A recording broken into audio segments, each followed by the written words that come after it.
Rome was the empire that knew no defeat, or at least it liked to think so. But what if I told you that there was a day when 3 entire legions simply vanished? They weren't just defeated, they were wiped from history, swallowed by a treacherous forest, victims of a betrayal that no one saw coming. Teutoburg wasn't just a loss. It was the biggest shock Rome had ever experienced. Imagine the world's largest army marching confidently, believing they were in complete control. Now, picture that same army cornered with no escape, being torn apart by warriors who knew every inch of that territory. That's exactly what happened.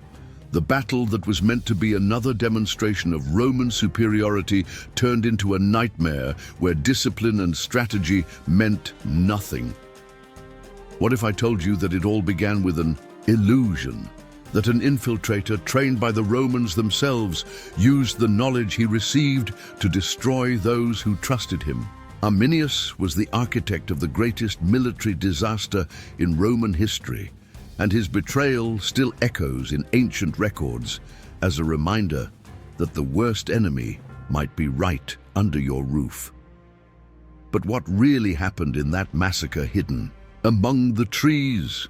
How did a handful of Germanic warriors manage to defeat the most powerful army on the planet? And most importantly, why was Rome never able to fully recover from that loss? This is the story that almost no one tells you, and it proves that even giants can fall. If you think you know everything about the Roman legions and the power of the empire, get ready. What happened in Teutoburg wasn't just a battle. It was a catastrophe that changed the course of history. And after hearing this story, you'll never look at Rome the same way again. Rome, always hungry for expansion, had an ambitious dream: to transform wild Germania into another jewel of the empire. But dreams can turn into nightmares. To ensure control over the region, Emperor Augustus appointed Publius Quinctilius Varus as governor. An experienced man, but, as we'll see, far from the strategist that Rome needed at that moment. While Rome believed it was civilizing the local tribes, a plan was being drawn in the shadows, a plan that would forever change the fate of the empire. The Germanic tribes never took well to the idea of being ruled by the Romans. Unlike the Mediterranean regions, where Rome imposed its culture with relative ease, Germania was an untamable territory, full of fierce warriors and shrewd leaders. Among them, one name stood out that would go down in history: Arminius. Raised within the Roman system itself, he knew every weakness of the war machine that dominated the world. Varus, blindly trusting in Rome's administrative structure, believed that the Germans were adapting well to imperial rule. Optimistic reports and seemingly pacified tribes reinforced his belief that resistance had been crushed. What he failed to realize was that the Germanic alliances were as fragile as thin ice, and that a coordinated move was about to be unleashed. Rome thought it had the situation under control. The truth? It was on the brink of disaster. The stage was set for tragedy. The Roman legions, well-trained for open-field combat, were about to face an invisible enemy in a hostile environment. The setting: the dense and treacherous Teutoburg forest, a terrain that favored ambushes, hindered movement, and turned military formations into mere formalities. The empire was about to suffer a defeat that would echo for centuries. Rome had underestimated its enemies before, but this time the price would be high. While Varus prepared for another routine journey, Arminius was finalizing the last details of his betrayal. An illusion of control kept the Romans blind, while the fate of legions 17th, 18th, and 99th was already sealed. Now they marched confidently toward a horror that not even the darkest nightmares could have foreseen. The march began like any other. Varus led his legions through Germanic territory, confident that everything was under control. Over 20,000 soldiers, organized, armed, and trained to crush any resistance. But Rome hadn't learned one fundamental lesson: Pride comes before a fall. The Teutoburg forest wasn't just a backdrop for the journey. It was a trap waiting to be sprung. As the Roman ranks advanced, the environment began to weigh in. The uneven terrain, dense trees, and stifling humidity made movement slow and exhausting. This wasn't the kind of ground for disciplined formations and coordinated attacks.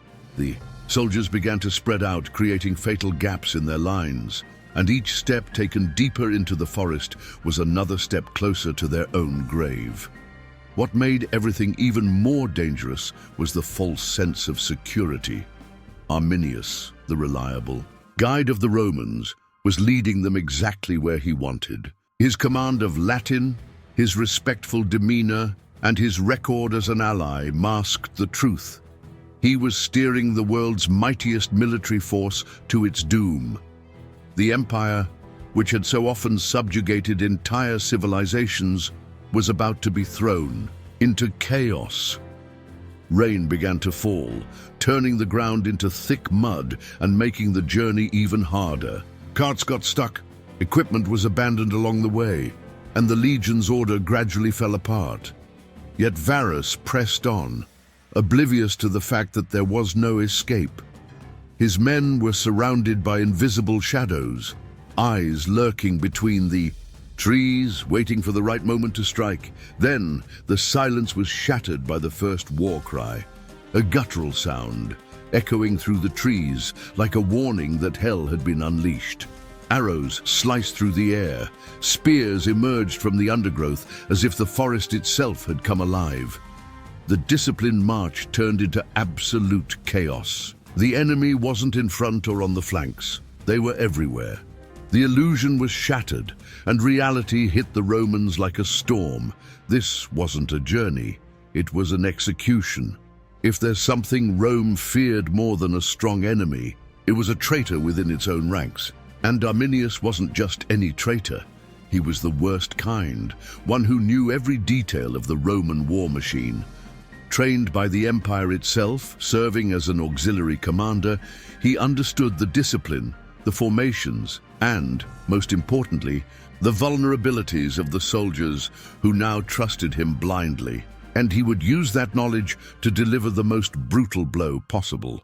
From the beginning, every smile and every word of loyalty were well-placed pieces in the deceitful game he orchestrated.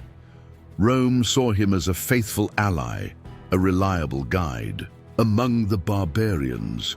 But to the Germans, he was the leader who would finally unite the tribes against a common enemy. While Varus basked in the illusion of a pacified Germania, Arminius saw only one thing: the opportunity to annihilate 3 entire legions and show the world that Rome was not invincible. The strategy was simple, yet brilliant.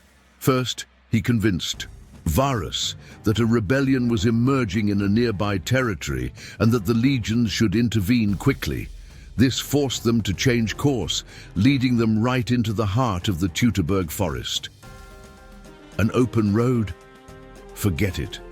The path was narrow, irregular, and perfect for a surprise attack. The Roman governor, convinced of his Germanic officer's loyalty, fell like a fish into a net. While the Romans advanced, Arminius disappeared. Was he going to justify his absence? Call for reinforcements? Nothing of the sort. He raced to his tribes, alerting them that the moment had come. Spears were sharpened, warriors ready, and the entire forest would become a natural fortress. The Germans didn't need to face Rome in open combat. All they needed was to wait for the exact moment to close the trap. And that moment did not take long. When the first signs of attack appeared, the Romans still thought it was a band of local brigands.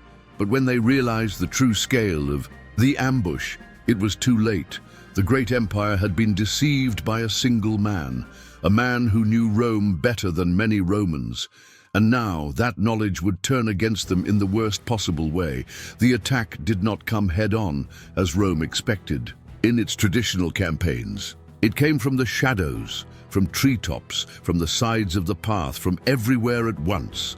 The Teutoburg forest, dense and treacherous, became the perfect battlefield for the Germans. While the Romans tried to reorganize their ranks, spears appeared out of nowhere, arrows flew through the air, and wild warriors burst from the undergrowth like predators attacking trapped prey.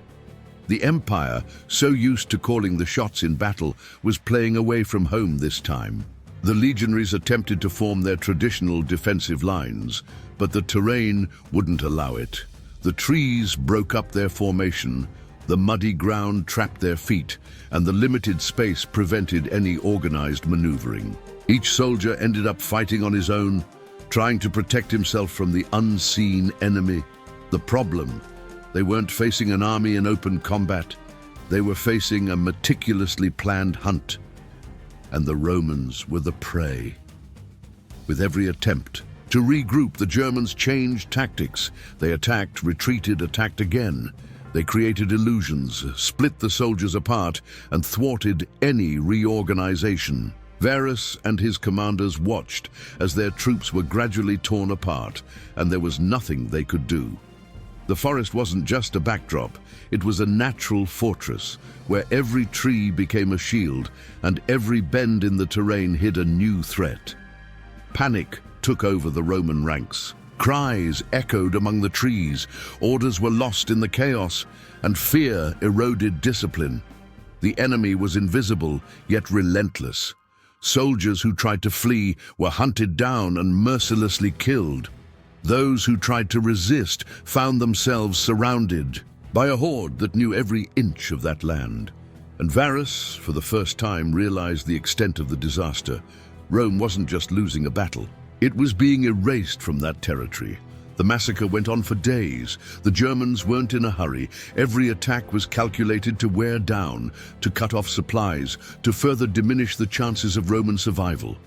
The empire, which had so often imposed its will with blood and iron, was now tasting its own venom. The road to Rome had always been paved with glory and conquest, but that week in Teutoburg, the path was made of bodies and despair. At first, there was still hope. The soldiers believed they could retreat, reorganize, perhaps even escape the deadly siege.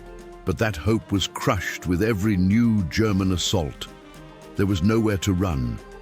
What had once been a disciplined army became small, scattered groups, fighting desperately to survive. The Roman standards, symbols of imperial power, fell one by one, covered in blood and mud. The situation worsened with every passing hour. The German spears found easy targets among the disoriented Romans. The auxiliary troops, made up of non-Roman allies, were the first to break and flee. But flee to where? The dense forest offered no escape. What began as an ambush had now turned into an unprecedented massacre. Rome, the power that once ruled the world, was being annihilated in a war theater that could never have been foreseen. Varus, a man accustomed to power and authority, saw his world crumble. The governor who had believed in the stability of Germania now found himself surrounded by the horror he helped create. When he realized that there would be no rescue, no reinforcements, that his name would go down in history as the man who lost. 3 entire legions, he made his final decision: suicide. The leader who was supposed to bring glory to Rome preferred the blade over the fate of falling into enemy hands.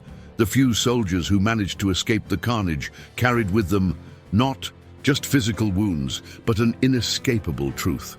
Rome had been utterly defeated. No legions were left to counterattack. No heroic resistance emerged in the end. Only the heavy silence of death lingering over Teutoburg. Every fallen legionary was a deep scar on the empire's pride. The Germans, victorious, not only defeated Rome, they humiliated the empire before its own eyes. Roman armor was looted, the legion's eagles captured, and bodies piled up like trophies. What happened in the forest wasn't just a military defeat. It was an open wound that would never fully heal.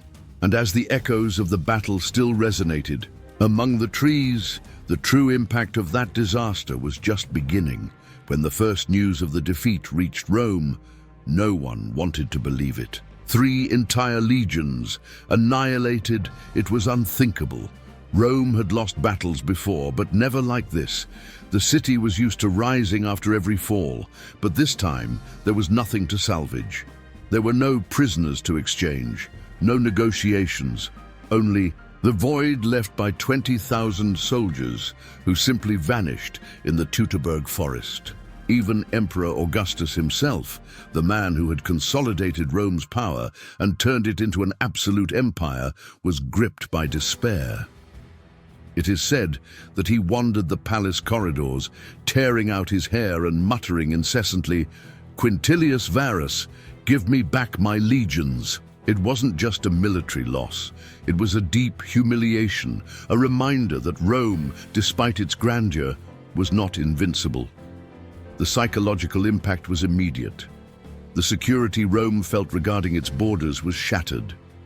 There was a real fear that the Germans might take advantage of the victory and march on the Roman provinces, perhaps even reaching Italy itself. If 3 legions could be wiped out like that, what would stop new ambushes? Chaos and paranoia gripped the Senate, the generals, and the people themselves. Panic led to extreme measures. New troops were hastily trained, fortifications were erected along the Rhine, and Rome abandoned any illusion that it could easily control Germania. The Teutoburg disaster forced the empire to retreat and rethink its strategy. For the first time, Rome wasn't expanding, it was simply trying to survive. But the worst blow wasn't political or military, it was symbolic. The destroyed legions were never reformed. The numbers 17, 8, and 19 were erased forever from the annals of the Roman army. It was as if the empire itself acknowledged that that defeat could never be compensated for. The shock of Teutoburg would echo for generations, and the scars it left would shape Rome's future. But in the end, what would be the empire's next move in the face of such a brutal blow? Rome had always pursued an aggressive expansion policy. When it wanted land, it took it. But Teutoburg changed everything. The disaster was so profound that instead of continuing to push forward to subdue Germania, Rome pulled back. For the first time, the empire admitted that there was a limit to its reach. The line was drawn at the Rhine, and from that point on, Rome never really attempted to conquer those wild lands. The defeat also changed the way Rome viewed its own enemies. Before, the Germans were seen as just another group of backward tribes, waiting to be absorbed by the empire. But now, they were a strategic problem. Every tribe came under close watch. New generals were sent to ensure that a second disaster would never occur. And yet, Germania continued to be a thorn in Rome's side for centuries. The Germans themselves, once divided and fragmented, gained confidence. The victory over Rome was not only military, but psychological as well. If a bunch of tribes could destroy 3 legions, then Rome was not invincible. Germanic resistance grew, further hampering any attempt at Roman control over the region. Teutoburg not only defeated Rome militarily, but it also gave the Germanic peoples a sense of identity and resistance. In the long run, the battle changed the very course of European history. Had Rome conquered Germania, Western Europe might have followed a different path, with a deeper cultural unification under Roman influence. But with the defeat, the division between the Roman world and the Germanic world was cemented, laying the groundwork for the conflicts that would shape the Middle Ages. The Roman Empire, of course, would continue to exist for centuries. It would still fight battles, conquer territories, and become one of the most influential civilizations in history. But Teutoburg was a sign that not everything was possible.